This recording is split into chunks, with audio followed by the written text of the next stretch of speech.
go back in time with me. It's, what, the early 2000s? You're probably curled up somewhere, maybe hiding under the covers with a flashlight way past your bedtime. Oh, I know this feeling. Right. And you've just cracked open Harry Potter and the Goblet of Fire. You're completely lost in it. The Quidditch World Cup, the dragons, all of it. And then all of a sudden you hit this subplot. I know exactly where you're going with this. Yeah. It's like a record scratch in the middle of the story. Exactly. Hermione Granger starts a club, S.P.E.W., the Society for the Promotion of Elfish Welfare. And I want you to be totally honest. What was your gut reaction back then? Because I know mine. Let me guess. You rolled your eyes. I thought it was annoying. I thought it was a joke. The book frames it as a joke. Ron laughs at her. Harry's embarrassed for her. The name itself is S.P.E.W., for God's sake. It's designed to be dismissed. It is. It feels like this, the shrill little crusade she's on that's getting in the way of the actual story. But we're doing this deep dive on a report called The Gilded Cage, and it makes you look back at that memory and realize something honestly devastating. Which is that Hermione was the only one with a moral compass in that room. She was the only moral person in the room, and the narrative just ruthlessly mocks her for being an abolitionist. That's it. That's the crack in the whole facade, isn't it? Mm-hmm. It's the starting point for this entire document we're looking at today. The Gilded Cage basically argues that the series we all grew up loving isn't this liberal, humanist fantasy. It's, and this is a direct quote, a slave-owning dystopia hidden under a layer of whimsy. A slave-owning dystopia. Wow, that's a heavy phrase. It feels like a gut punch to a series that's all about love and friendship, Oh, it is heavy, but the source material really digs in, and that's our mission for this deep dive. We're going to unpack this argument that the wizarding world is what the report calls a neoliberal dystopia. Okay, that seems very academic. It does, but stick with us. This isn't about nitpicking plot holes, like why didn't they just use a time turner to fix everything? It's about looking at the political lessons, the pedagogy. These books taught a whole generation about power, about race, about government. Okay, but I have to play devil's advocate here because the 10-year-old me is screaming right now. The books are about fighting prejudice. They're about defeating the Death Eaters who are, let's be honest, magic Nazis.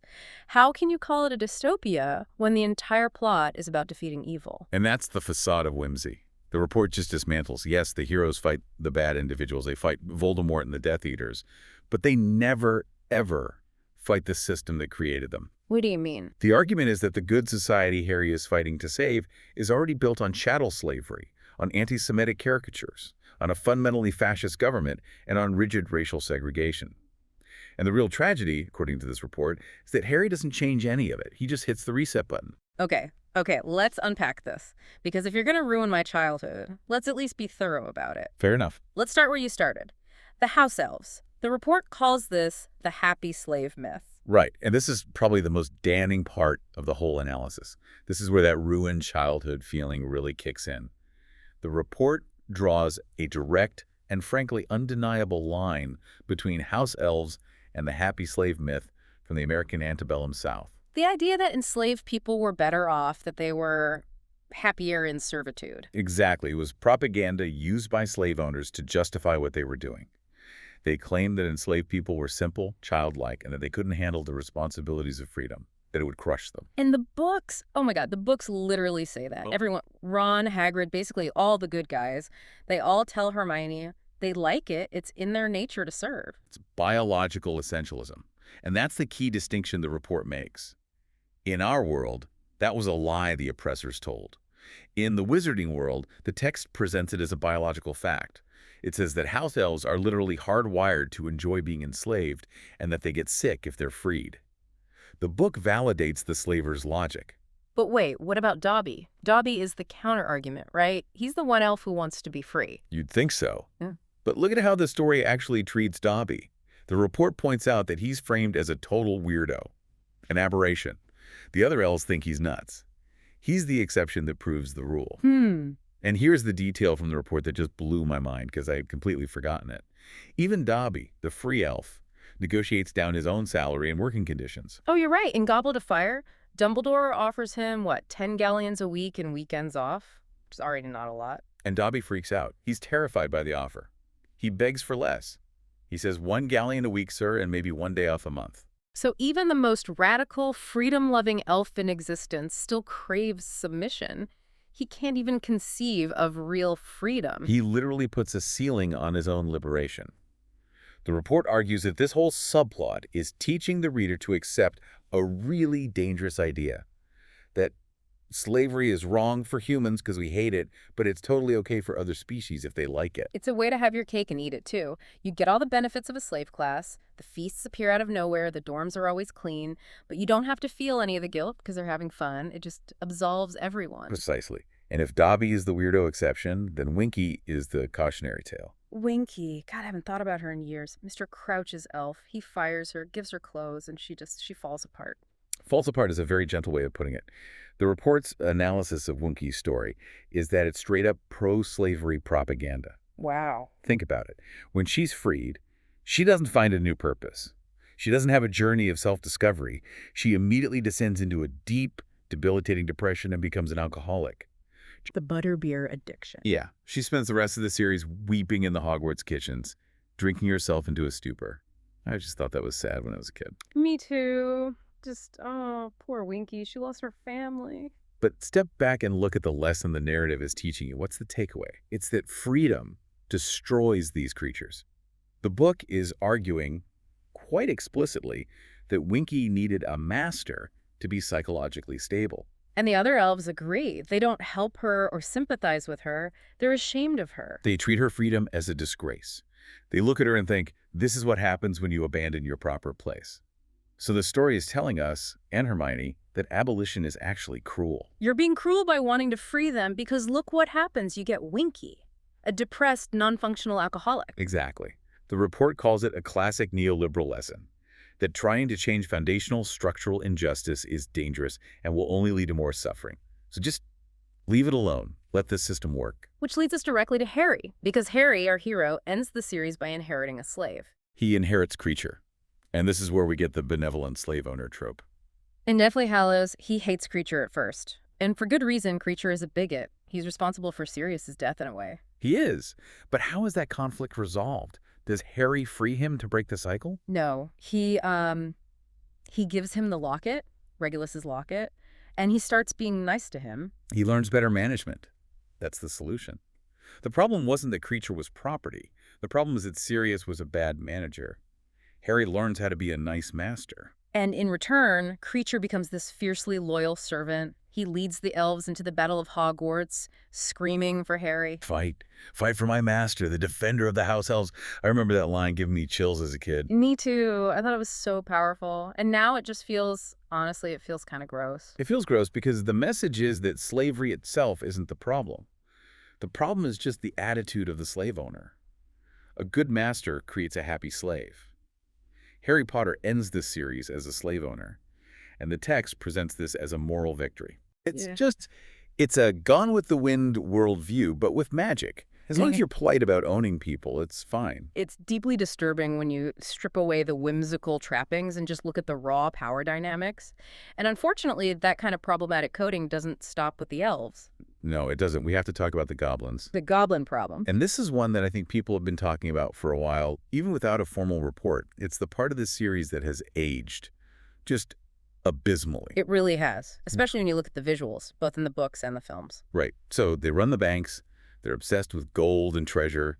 They're described as secretive, clever, but untrustworthy. And it goes beyond that. The report really breaks down the physical descriptions. Short, swarthy skin, long fingers, and most notably, hooked noses. This specific combination of traits isn't just some generic fantasy monster. It's an almost one-to-one match with anti-Semitic caricatures from the late 19th and early 20th centuries. The Nazi propaganda posters. Exactly. And the films just ran with it. The report points out that in the first movie, on the floor of Gringotts Bank, the tile pattern is a very clear Star of David. I've seen pictures of that. It's undeniable. Now, whether that was an intentional choice or just a feature of the building they filmed in, it was Australia House in London, it doesn't really matter. It cements the visual association in the viewer's mind. You have a race of hook-nosed bankers who control the world's economy from underground vaults. It's the oldest anti-Semitic trope in the book. And the story consistently reinforces that you should be suspicious of them. Yeah. Bill Weasley, who is supposed to be the cool, goblin-friendly, good guy, even he warns Harry. He says something like, you can't really trust them, they have a different idea of ownership. Which is narrative validation of prejudice. The report makes this point really well. In the Harry Potter universe, the stereotypes are presented as objective facts.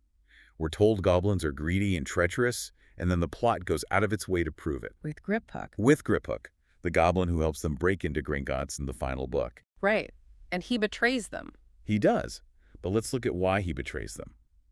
Griphook wants the Sword of Gryffindor.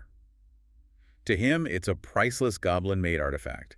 In his culture, the creator is the true owner, and wizards basically stole it from his people. He's trying to reclaim his cultural heritage. But Harry needs the sword to destroy the Horcruxes, and Harry's plan is to... What was it? He was going to trick him, wasn't he? He plans to cheat him from the very beginning.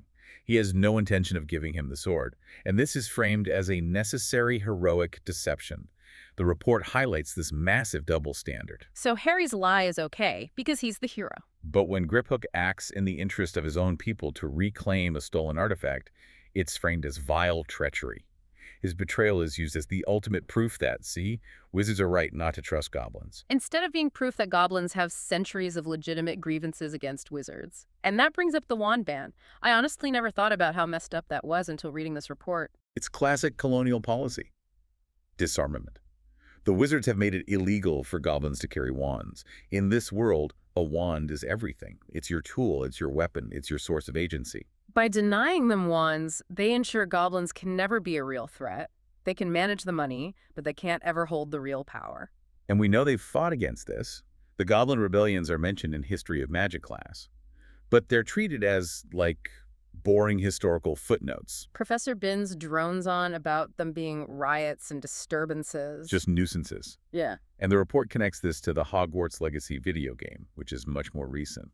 The main plot of that game is a goblin rebellion, and they're fighting for the right to use wands, a legitimate civil rights struggle. Oh. But how does the game frame them? As villains, as terrorists who are kidnapping children. It's literally the blood libel myth, one of the oldest and most disgusting anti-Semitic slanders, repurposed for a fantasy video game in the 2020s. So even now, the franchise is doubling down on the idea that the oppressed minority fighting for their rights are the bad guys. And that the oppressive status quo must be defended from them. It's not great. No, not great at all. Okay, so we have slavery that's presented as natural, and we have a race of anti-Semitic caricatures. Let's move up the chain to the government itself. The Ministry of Magic. The pre-fascist state, as the report calls it. See, I always just thought the ministry was incompetent. You know, Cornelius Fudge is this bumbling fool in a bowler hat. But the report argues it's something much darker. It argues the ministry is structurally authoritarian. And this is where that term neoliberal dystopia really comes into play. Right, let's define that. How is it different from a classic dystopia like 1984? So in an Orwellian dystopia, the oppression is overt. There's Big Brother, everyone knows the state is in control, and the hero is fighting the state.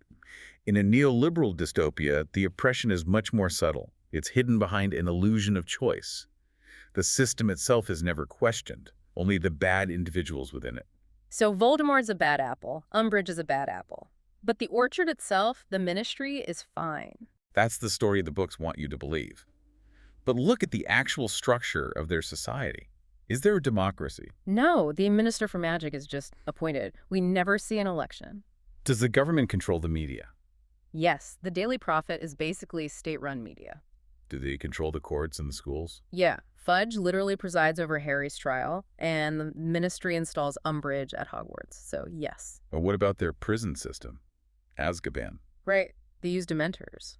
The state sanctions the use of soul-sucking creatures that feed on despair as a standard penal tool. That's state-sanctioned psychological torture.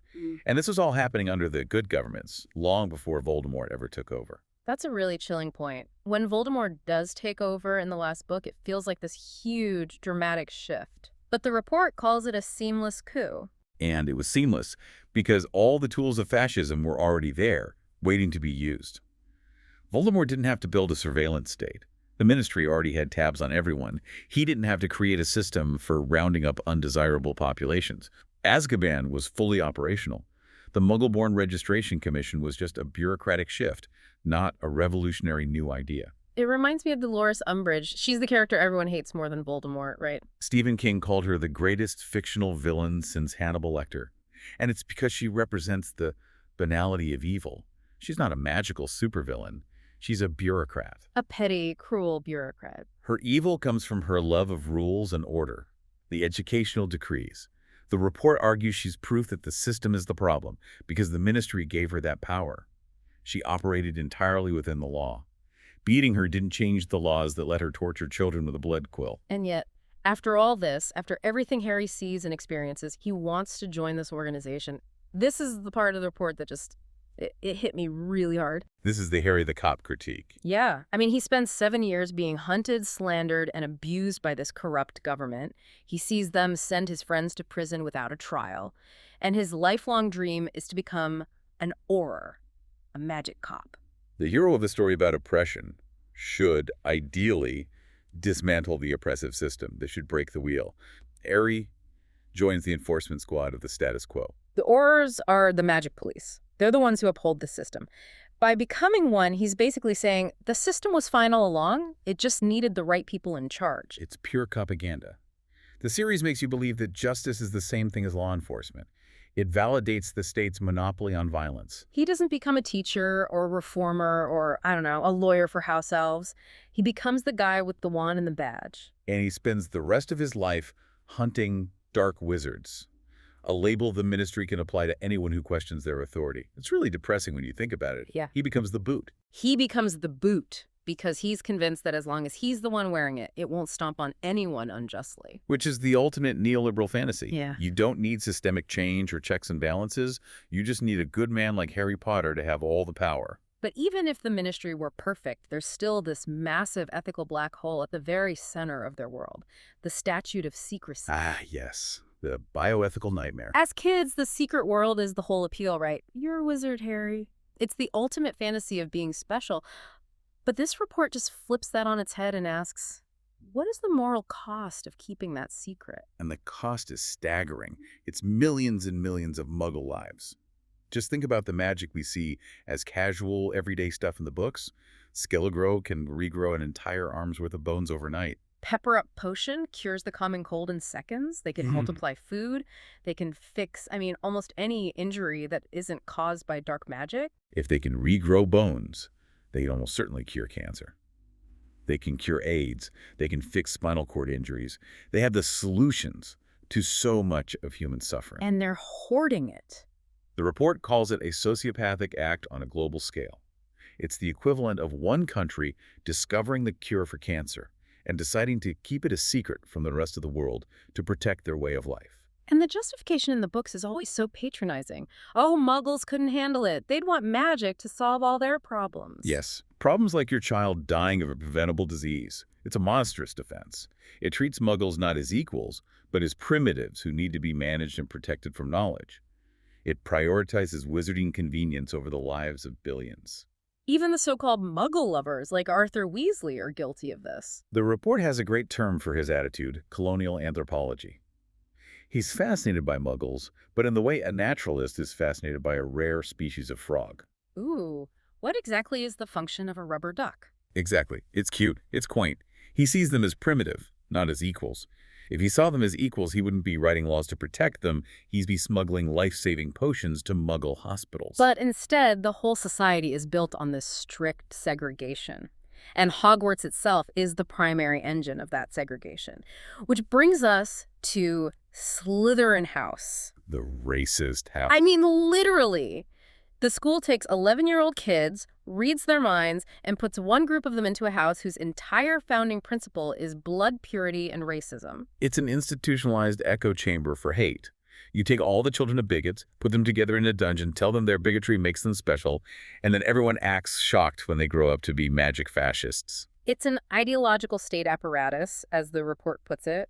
The school itself is designed to reproduce the society's prejudices. And in the epilogue, this is what gets me. Harry tells his son, Albus, that it's okay if he gets put in Slytherin. One of the bravest men I ever knew was a Slytherin. He's talking about Snape, a man who was a magical neo-Nazi, a bully who terrorized children for years, and whose redemption was motivated by an obsessive love for Harry's dead mother. That's the hero of Slytherin. By saying Slytherin is okay, Harry is normalizing it. He's saying that a political ideology based on genocide is just, a valid point of view, another perspective to have at the school. He's not saying we need to abolish the house that has produced nearly every dark wizard in history. He's saying, can't we all just get along? It's the most bland, centrist cop-out imaginable. Which brings us to that final infamous line, the end of the whole saga, all was well. The report just shreds that sentence. Was it, though? Was all really well? Let's do the inventory of failure that the report lays out. Let's look at the world 19 years later. Okay. Number 1. Chattel slavery still exists. Kreacher is still making Harry sandwiches. There's no mention of any elf liberation movement. Hermione's S.P.E.W. is a forgotten joke. Number 2. The government is still an unelected oligarchy. Kingsley Shacklebolt is the new minister, but he was just appointed. No democracy was ever established. The system is identical. 3. The Statute of Secrecy is still in full effect, which means wizards are still hoarding cures while muggles die of treatable diseases. 4. Slytherin House, the racist incubator, is still operating at Hogwarts, still churning out a new generation of bigots. And 5. Goblins are still a subjugated second-class race. They still can't carry wands. They're still just the bankers. So, what actually changed? Voldemort is dead. That's it. That is the ultimate neoliberal lesson, according to the report. The bad individual was removed, but the rotten system remains completely intact. Harry didn't break the wheel. He just became another cog in the machine. He stopped noticing the problems because the problems didn't affect him personally anymore. He got his family, his good government job, his celebrity status, so for him, all was well. That is profoundly bleak. Mm-hmm. It completely reframes his entire journey. He doesn't go from oppressed to liberator. He goes from the cupboard under the stairs to the corner office in the oppressive ministry. And he pulls the ladder up behind him. The final thought in the report is that the series trains its readers to accept a gilded cage. A world where oppression is fine, as long as it's polite and doesn't get too loud and is managed by people we like. We're taught that systemic change is a dangerous fantasy, so we should just focus on being nice to our personal slaves and trusting the police to do the right thing. I think the hardest part of accepting all this is that it feels like the magic wasn't real. Not the spells and potions, but the moral magic. The idea that this was a world where good truly triumphed. Yeah. But through this lens, the good guys didn't win and fix everything. They became the new management of the same broken system. And maybe that's the most important lesson we can take from these books as adults. To look at the stories that shaped us and start asking the hard questions. Who is being ignored in this narrative? Who's cleaning the castle? Who's being denied a voice or a wand? And why were we taught to be okay with it? That's a lot to think about. I think I'm going to need to sit with this for a while and rethink my entire childhood. But thank you for taking this deep dive. It was painful, but it feels really necessary. Anytime. Critical thinking is the one spell that actually works in the real world. We'll see you next time on The Deep Dive.